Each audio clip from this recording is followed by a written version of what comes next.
ꯈꯣꯟꯖꯦꯜꯗꯨꯅ ꯅꯤꯔꯛꯏꯕ ꯃꯇꯦꯡꯁꯦ ꯑꯦꯟꯇꯣꯅꯤꯌꯣꯅ ꯑꯁꯨꯛ ꯀꯨꯏꯅ ꯊꯕꯛ ꯇꯧꯔꯛꯄꯗ ꯑꯃꯨꯛꯇ ꯊꯦꯡꯅꯔꯛꯈꯤꯗ꯭ꯔꯤꯕ ꯀꯅꯥꯝꯇꯅ ꯑꯃꯨꯛꯇ ꯅꯤꯔꯛꯈꯤꯗ꯭ꯔꯤꯕ ꯃꯈꯜꯒꯤ ꯃꯇꯦꯡꯅꯤ. ꯈꯣꯟꯖꯦꯜꯗꯨꯅ ꯍꯥꯏꯔꯛꯈꯤ, ꯍꯜꯂꯣ, ꯑꯩ ꯆꯥꯛ ꯌꯥꯝ ꯂꯥꯝꯃꯦ.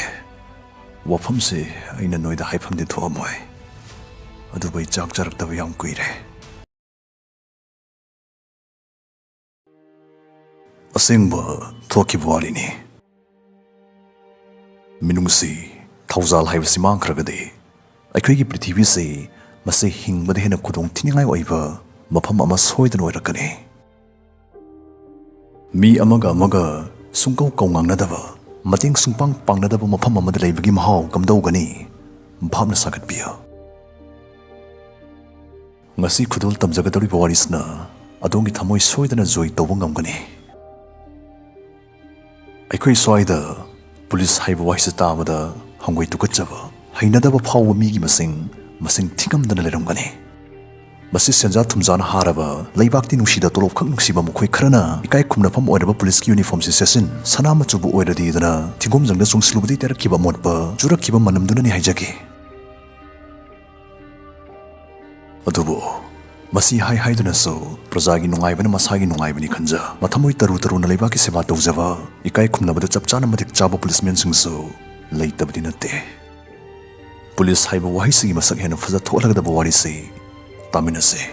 ꯍꯦꯜꯂꯣ ꯒꯥꯏꯁ, ꯚꯤꯗꯤꯑꯣ ꯃꯔꯛ ꯊꯠꯅ ꯒꯦꯃꯤꯡ ꯁ꯭ꯀꯤꯜꯒꯤ ꯃꯇꯥꯡꯗ ꯀꯔꯤꯒꯨꯝꯕ ꯈꯔ ꯍꯥꯟꯅ ꯈꯪꯃꯤꯟꯅꯁꯦ. ꯑꯗꯣꯝ ꯒꯦꯃꯔ ꯑꯃ ꯑꯣꯏꯕꯤꯔꯒꯗꯤ ꯗꯥꯎ ꯌꯥꯔꯒꯗꯤ ꯔꯨꯄꯤꯁ 50 ꯂꯥꯈ ꯐꯥꯎꯕ ꯃꯅꯥ ꯐꯪꯕ ꯌꯥꯕꯒꯤ ꯈꯨꯗꯣꯡꯆꯥꯕꯁꯤꯒꯤ ꯃꯇꯥꯡꯗ ꯈꯪꯖꯤꯟꯕꯤꯌꯨ. ꯗꯥꯎꯟꯂꯣꯗ ꯇꯧꯕꯤꯌꯨ player spot app, carrom, call break, ꯖꯦꯅꯔꯦꯛꯁꯟ, stack keyboard, ludo, snake and ladders, fruit slice ꯑꯁꯤꯅꯆꯤꯡꯕ 15+ ꯒꯦꯝꯁꯤꯡ ꯑꯁꯤꯗ ꯁꯥꯟꯅꯕ ꯌꯥꯏ. ꯔꯃꯤꯗ ꯄꯩꯁꯥ ꯑꯃꯈꯛꯅ ꯇꯦꯕꯜ ꯖꯣꯏꯟ ꯇꯧꯔ ꯃꯅꯥ ꯐꯪꯕꯒꯤ ꯈꯨꯗꯣꯡꯆꯥꯕ ꯄꯤ. ꯄ꯭ꯂꯦꯌꯔ ꯁ꯭ꯄꯣꯠꯇ ꯔꯃꯤ ꯁꯥꯟꯅꯕꯒꯤ ꯈꯨꯗꯣꯡꯆꯥꯕ ꯍꯥꯏꯔꯒꯗꯤ ꯃꯁꯤ ꯏꯟꯗꯤꯌꯥꯗ ꯁꯥꯕ 100% ꯁꯦꯐ ꯑꯣꯏꯕ ꯑꯦꯞ ꯑꯃꯅꯤ. 7 ꯃꯤꯂꯤꯌꯟ + ꯌꯨꯖꯔꯁꯅ ꯑꯦꯞꯁꯤ ꯁꯤꯖꯤꯟꯅꯔꯤ. ꯁꯦꯜ ꯏꯁꯥꯅ ꯋꯤꯗ꯭ꯔꯣ ꯇꯧꯕ ꯌꯥꯏ. ꯔꯦꯐꯔꯦꯜ ꯀꯣꯗ +200 ꯌꯨꯁ ꯇꯧꯕꯤꯔꯒ +200 ꯁꯥꯏꯟ ꯑꯞ ꯕꯣꯅꯁ ꯐꯪꯕꯤꯌꯨ. ꯁꯤ ꯐꯥꯏꯠ, ꯃꯦꯟ, ꯆꯦꯁ, ꯍꯥꯎꯁꯤ, ꯀ꯭ꯋꯤꯖꯅꯆꯤꯡꯕ ꯒꯦꯝꯁꯤꯡꯁꯨ ꯌꯥꯎꯔꯤ. ꯐ꯭ꯔꯦꯟꯁꯤꯡꯗ ꯔꯤꯐꯔ ꯇꯧꯕꯗ ꯔꯤꯐꯔ ꯑꯦꯟ ꯑꯔꯟ ꯄ꯭ꯔꯣꯒ꯭ꯔꯥꯝꯒꯤ ꯃꯇꯨꯡ ꯏꯟꯅ ꯃꯈꯣꯏꯅ ꯁꯥꯟꯅꯔꯛꯇꯒꯤ 2% ꯑꯥꯔꯅꯤꯡ ꯑꯃꯁꯨ ꯐꯪꯕ ꯌꯥꯏ. 50 ꯂꯥꯈꯀꯤ ꯗꯥꯎ ꯌꯦꯡꯅꯤꯡꯕꯁꯤꯡꯅ ꯄ꯭ꯂꯦꯌꯔ ꯁ꯭ꯄꯣꯠ ꯗꯥꯎꯟꯂꯣꯗ ꯇꯧꯕꯤꯌꯨ. ꯔꯃꯤꯒꯤ ꯇꯦꯕꯜꯗ ꯗꯥꯎ ꯑꯗꯨꯝ ꯌꯥꯅꯤ ꯍꯥꯏꯕꯒꯤ ꯋꯥꯈꯜꯗꯨꯗꯤ ꯊꯥꯗꯣꯛꯄꯤꯌꯨ.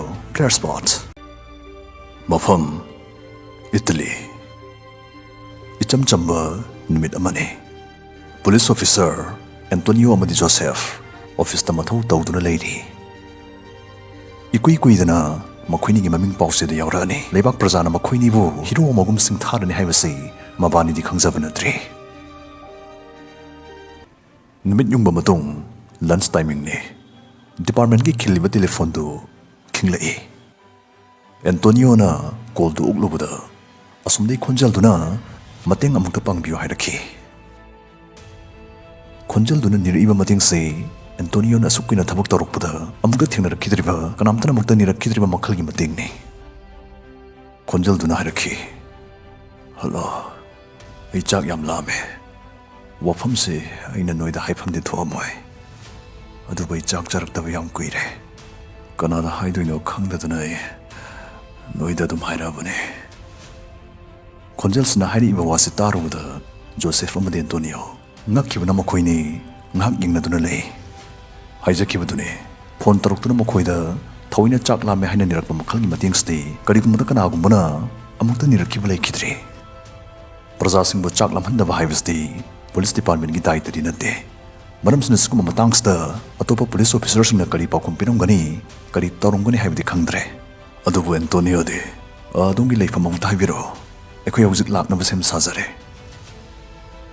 मिनिट 10 मुकी मतुंगदा यूनिफॉर्म निंगथिना सेलब ऑफिसर एंटोनियो मदि जोसेफ खोंजलदुना हाइरक्खिबा मफमदुदा यौरक्खि मल्लबा युमदुगी सुमसारबा थोंगदो एंटोनियोना थिलम्मि मिटकुप अमनी की मतुंगदा पोकना कुपलबी चादा थक्तबनसु चरम चदतनरबी चही 34 की सोलबी हल्लमना थोंगदो हांदोरखि सोना सीरब खोंजलदा तबनाइरी हेलो आइगी मिंग लुइजा ब्रुनो कौजे खुदसोखिबदे आई चाक थोंगबु ngamjakidabani अलसी सोनखिबना लेपदुना मसादु फेरे फेरे हायरे ममितुमागी पिरांगना चोले पुक्चल साउरब नुपानिदुना अहल ओइरबिदु समदुना पुसलक्तुना फमुंगदा फमथाले जोसेफ चाकसंगलमदा बरबरब लाए रेफ्रिजरेटर दो हांदुकबदा इंसांग नापि अपटप खरे यावरमे पटतनतन मदु सरासु फाररोय मरमसना जोसेफना Ahalduna aroiba chaklen charamade fengdan hundo ama kolikto fengi ngai police officer Antonio na inchang na pilay bachen ki.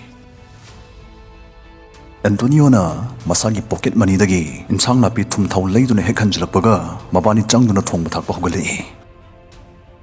Chak thongna Antonio na hangli. Imani tomta lebiri se kari madam dagi na. Imabu yengsin binaba kanasu leitrabra. Ahalduna khumlai. Aiba tengwang binaba laikaisidagi naha ma heg lakpane. Masu masangamdrabra khangte. Lakidaba thakai phajalagle. Aigi chanupa amadi thabak mafamda leiki. Ma kawudabasu magi number yawba phone do yakidabade ai pai lekidabani. Ahalsigi wasi makoina puning changna tabirami. Pungkai maki matungdadi thongba thakpasu loire. Makoina tomato sauce ka loinana ravioli sembirami. Amadi sangum nang lauba cha amasu lonbire. Ahaladuna chak charingai masanupagi number yawba yadre hariba phone do puduna makoini phone sempham amada lagle. Antonio amadi Joseph. Pungmuki matungdadi phone u semba loire. Switch on tawduna machanupa da call tawrame. Amadi mamagi oiriba film dagi matangda tamduna tahalame. Machanupa si thawglon phajaba migi tobiman masak khangba mama busu yam nungsijaba misak am oiramki. Hingbagi lanphamda aphang aphangba thabak suduna sel tanbana sole khanglagasu apokpigi manakta malaitabane. Mamagi pause ek tawaga ma yum mai kai panglaki. Adubu mana thamna lerambana mana yum yorokpada matam kharali jangkitawri nongmagi mayani jangkitawri. Masanupa yorokpada matam khara jangkitawri banina police officer anisna solve halse hatu hundokpirama pamlamde. Maramsna mathangga ayukta makhoi anin office karakpada office jangdringai alsigi nakta hana jangbiraktuna haurba chaklen amagsu thongduna pijapirame koliksu phengdokpiramki. Antonio amadi Joseph satkraba pungmuki matungda machanipa du thunglaki. Sakhangdaba police officer anina mamagdamak tawbirami basigdamak machanipa seduk matik penjaki. Tawbimal khangbot poinani pasna ikai khumnabad matik charaba police officer anisigi singthaningai oriba matawsibo bipung khudingmakna mataw tamna horasana afabagi pomamadi kahlamagi matagom Joseph amadi Antonio police officer anisna solabi mamagi matin panglamagi warisi mana pause kyada phongdoraki. Chak thongba kon phengba phau tawduna al oirabi magi mateng pangkiba Joseph amadi Antonio officer anisi laibak prajana yam nungsina sonaraki sakhanglaki. Karigumbada jengfude jengkhuya mahapaga chaklena makhak thongbirambana mi amagi thawai kanba phoi thu yaibasi warisnai khuida meksen udle. Doctor amana phongdorakpada magi chahi matangduda karigumba nongnini tanga chak charamdragadi aldu soidana thawai manglamgani dana phongdorakhi. Karigumbada nafamdari chamchamba kaisuleitaba thapak amana kanagumba amagi thawai kanboi thu yaibasi ningsingminase khut lamthokpa sutamse khoi. Karigumbadomna Joseph natrag Antonio iramagadi kaitokpiromgani comment da phongdokpiramo.